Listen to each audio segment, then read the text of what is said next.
তো বন্ধুরা, এটা দেখতে পাচ্ছ 3 তারের একটা ফ্যানের কয়েল। এটা কিন্তু হাই স্পিড ফ্যানের নয়, এটা নর্মাল ফ্যানের একটা কয়েল।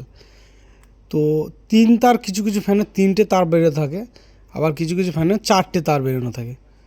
তো 4টে তার বের করানো ফ্যানও চলে, 3টে তার বের করানো ফ্যানও চলে।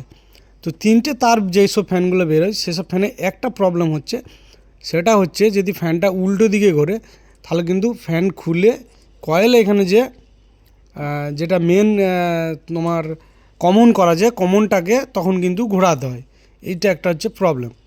আর যদি এটা যদি 4 তার বের থাকতো, এটা যদি 3টে তারের বদলে 4টে তার বেরিয়ে থাকতো, তাহলে কিন্তু এই প্রবলেমটা হতো না।